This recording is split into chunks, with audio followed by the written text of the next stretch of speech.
Graça e paz! Eu sou o pastor José Henrique e aqui, na Escola Dominical da Igreja Presbiteriana de Nova Aurora, estamos estudando a revista Nossa Fé, da editora Cultura Cristã.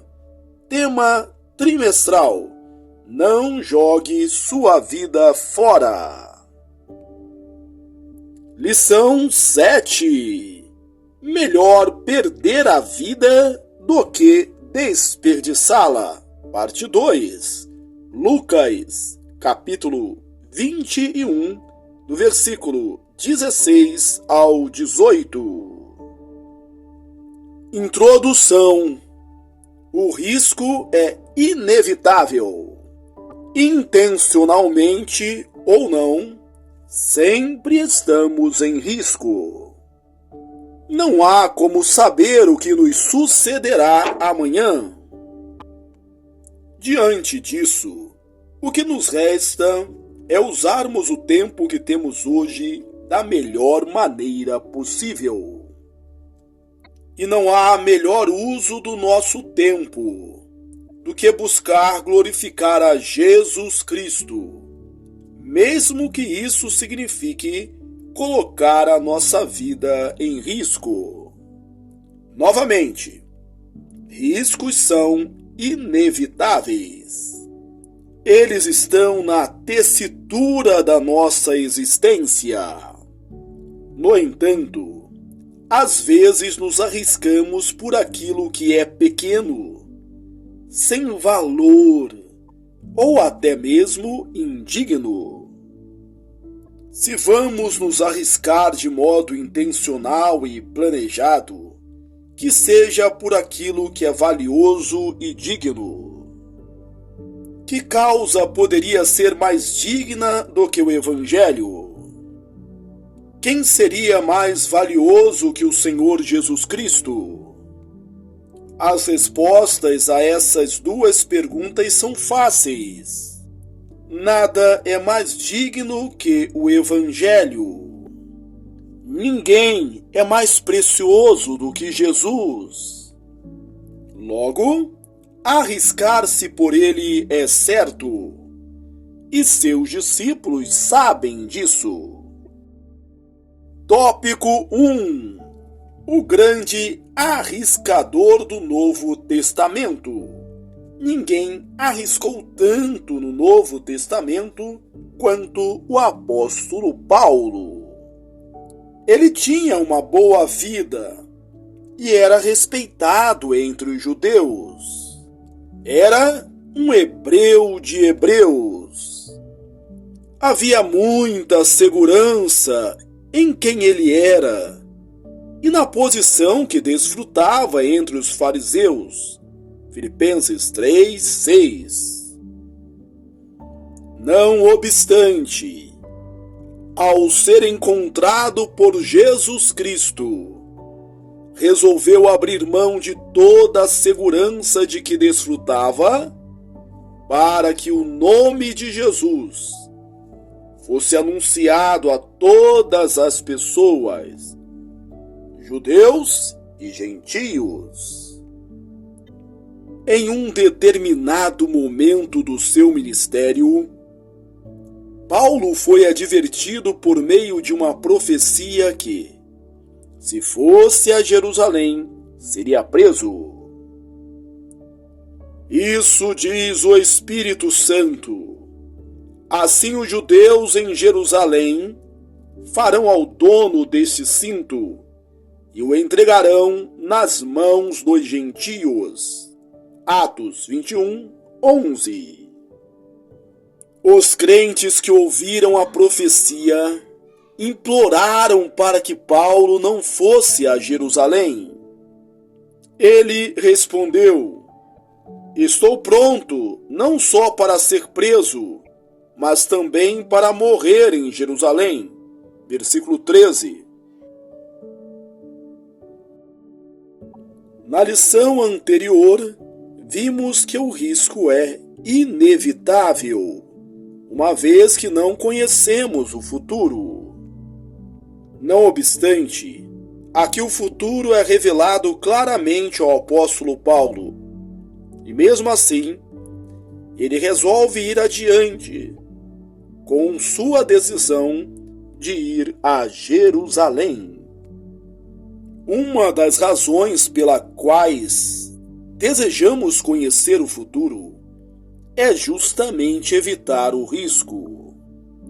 Mas em Paulo, temos o exemplo de alguém que, mesmo sabendo o que o aguardava em Jerusalém, resolve ir para lá.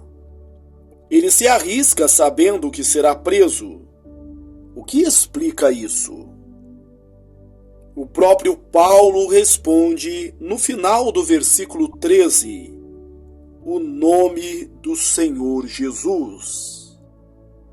Era o seu amor por Jesus, a sua paixão única pela cruz de Cristo, que o impelia a ir a Jerusalém.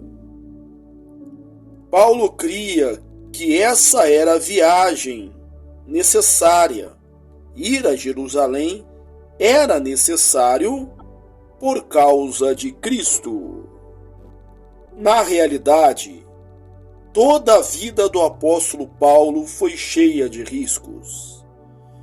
Antes disso, ele chegou a afirmar: o Espírito Santo, de cidade em cidade, me assegura que me esperam cadeias e tribulações.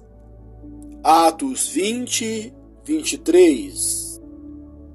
Antes desse encontro com os presbíteros de Éfeso, Paulo já havia sofrido intensa perseguição dos judeus em Antioquia, Icônio e Listra, por causa da sua primeira viagem missionária, chegando a ser apedrejado e dado como morto.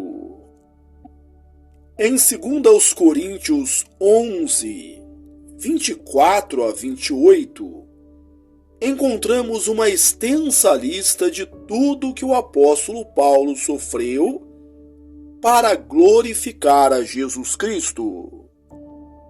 O que é mais impressionante na lista é o fato de que, em relação a cada item, Paulo acrescenta a expressão muitas vezes. Paulo nunca sabia de onde a pancada seguinte viria. Arriscava a vida todos os dias por causa de Deus. Paulo não sonhava com segurança. Ele sonhava em tornar o nome do Senhor Jesus conhecido de todos. Tópico 2. O aviso foi dado. Paulo não viveu uma vida cristã extraordinária. O que ele experimentou é o que deve ser esperado por todo cristão que verdadeiramente deseja que Jesus seja apreciado e exaltado. Isso significa que a vida de todo cristão é cheia de riscos por causa do nome de Jesus Cristo. Algum tempo depois de ser perseguido em Listra, Paulo retornou e advertiu os cristãos daquela região que, através de muitas tribulações, nos importa entrar no reino de Deus. Atos 14, 22. Ele fez a mesma advertência aos Tessalonicenses. Ninguém se inquiete com estas tribulações, porque vós mesmos sabeis que estamos designados para isso. 1 aos Tessalonicenses 3:3. A vida cristã, portanto, é um chamado ao risco. muito antes dessas advertências feitas por Paulo, o próprio Jesus havia dito aos seus discípulos que suas vidas estariam em risco. E sereis entregues até por vossos pais, irmãos, parentes e amigos, e matarão alguns dentre vós. Lucas 21:16. Piper destaca que a palavra, alguns, dá à vida dos discípulos grande incerteza. Nem todos morrerão pela causa de Cristo, mas nem todos viverão também. Alguns morrerão. E essa é a vontade de Deus para nós. Teremos incertezas sobre nossa vida para que ousemos nos arriscar, para que o nome de Jesus seja engrandecido. Não sabemos todos os detalhes de todas as tribulações que suportaremos por causa do Evangelho, mas podemos saber que correr risco por causa dele é algo nobre. Não somos maiores do que o nosso Mestre, que foi muito perseguido. João 15:20. O que foi avisado por Jesus, Paulo e também por Pedro, 1 Pedro 4:12-14, foi vivenciado ao longo dos séculos da história da Igreja. Falando sobre os primeiros 3 séculos da história da Igreja, Stephen Neil diz: todo cristão sabia que, mais cedo ou mais tarde, poderia ter que testificar de sua fé à custa de sua vida. Observe o poderia. Aí estava o risco. E esse risco não se limitou ao passado. O ordinário da vida cristã é sermos contados como ovelhas destinadas para o matadouro. Romanos 8:36. Esse risco existe ainda hoje, pois a qualquer momento a nossa situação no Ocidente pode mudar drasticamente. Para que servem os avisos e as advertências? Imaginamos que seja para nos ajudar a evitar problemas e dificuldades. Se seguirmos os avisos, evitaremos muitas dores. No entanto, em se tratando das advertências de Jesus e dos apóstolos, sua função era, a bem da verdade, nos ajudar a calcular o custo de seguir a Cristo no caminho para glorificar o seu nome.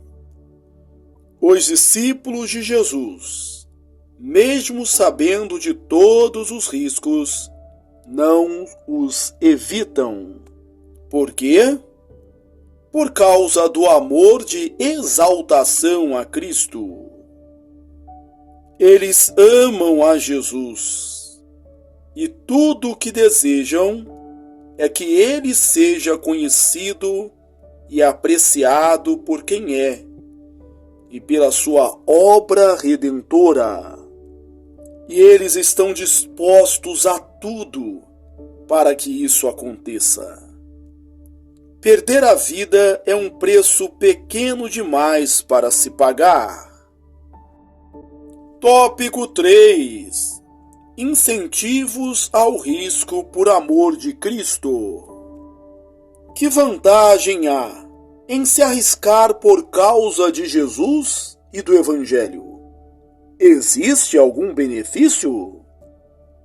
O simples fato de se tratar da pessoa maravilhosa e da obra de Jesus já é motivo suficiente para que estejamos dispostos a arriscar nossa vida para que aqueles à nossa volta possam conhecê-lo intimamente e se render ao seu senhorio. Ele, em si mesmo, é completamente digno e sumamente valioso. Deus não promete que sairemos ilesos nas ocasiões em que nos arriscamos por amor a Ele. Muitos dos nossos irmãos do passado, que se arriscaram para que o nome de Jesus fosse glorificado, terminaram nas arenas, amarrados em estacas ou jogados aos leões. Os últimos dias do grande arriscador do Antigo, ou melhor, do Novo Testamento, o apóstolo Paulo, foram vividos em uma prisão. Ele ainda sofreu o martírio sobre o imperador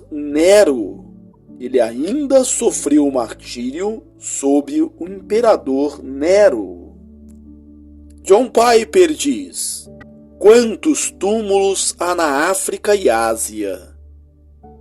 Porque milhares de jovens missionários foram libertados pelo Espírito Santo do encantamento da segurança e então arriscaram a vida para exaltar Cristo entre os povos não alcançados. Seria então a possibilidade de tornar célebre o nosso nome um incentivo? Afinal de contas, sabemos os nomes de muitos cristãos que ao longo da história arriscaram sua vida para exaltar a Jesus. Não pode acontecer o mesmo com o nosso nome? Pode, mas arriscar-se com essa motivação não é se arriscar por amor ao nome de Jesus. É amor a si mesmo. Arriscar-se, movido por autoengrandecimento, é incorrer em sentimento de justiça própria. Mas há alguma promessa para aqueles que se arriscam? Tão grande é a bondade de Cristo, que Ele faz a seguinte promessa: não se perderá um só fio de cabelo da vossa cabeça. Lucas 21:18. Essa promessa foi feita em acréscimo à advertência do versículo 16. Ela quer dizer que, embora os discípulos de Cristo passem por todo e qualquer tipo de sofrimento, suas melhores coisas não serão abaladas. Sua vida está oculta com Cristo em Deus. Seu tesouro no céu é intocável. Que esse é o sentido da promessa, podemos aprender facilmente quando nos lembramos da exultação do apóstolo Paulo em Romanos 8:31-39. Podemos nos arriscar por amor a Cristo, sabendo que nada poderá nos separar do amor dele e que somos mais do que vencedores sobre todas as coisas. Conclusão: sabemos que o risco está entretecido na nossa existência. Podemos nos dispor com toda a alegria a nos arriscar para que Jesus seja visto, conhecido, amado e exaltado. Podemos deixar de lado o conforto e a segurança para ir aos desvalidos e desamparados, alienados de Deus, anunciar-lhes o Evangelho, para que a luz do Evangelho da glória de Cristo resplandeça sobre eles. 2 aos Coríntios 4:4. Segurança em um mundo caído como o nosso é algo ilusório. Estamos cercados de perigos e de riscos por todos os lados. O que importa, no final das contas, é o uso que fazemos dessas coisas. Não há nada mais digno do que o Evangelho. Não há ninguém mais precioso que Jesus Cristo. Ao longo da nossa vida, vamos nos arriscar por muitas coisas. Que pensemos devidamente o valor dela. Que pesemos devidamente o valor delas. Para que nos arrisquemos com toda alegria por aquilo que verdadeiramente é valioso. E ao fazermos isso, podemos estar certos de que em nada sofremos prejuízo. Nosso verdadeiro tesouro está seguro e nós o desfrutaremos por toda a eternidade. Aplicações. Faça uma lista dos riscos que você acredita que correrá se decidir dar um testemunho vivo de Cristo em seu local de trabalho e no bairro onde você mora. Avalie cada um desses riscos e todos eles juntos pela perspectiva do seu compromisso com Cristo e da certeza de que seu tesouro está guardado com Ele. Coloque cada item da sua lista diante de Deus em oração. Peça o auxílio do Espírito e mãos à obra. Concluímos a leitura da lição 7. Melhor perder a vida do que desperdiçá-la. Texto básico, Lucas 21, 16 a 18. Que bom que você chegou até aqui. Deus te abençoe ricamente. Aproveito esta oportunidade para convidá-lo a ler os meus livros. Você é o que você fala e você é o que você planeja. Um forte abraço e até a próxima, se Deus quiser.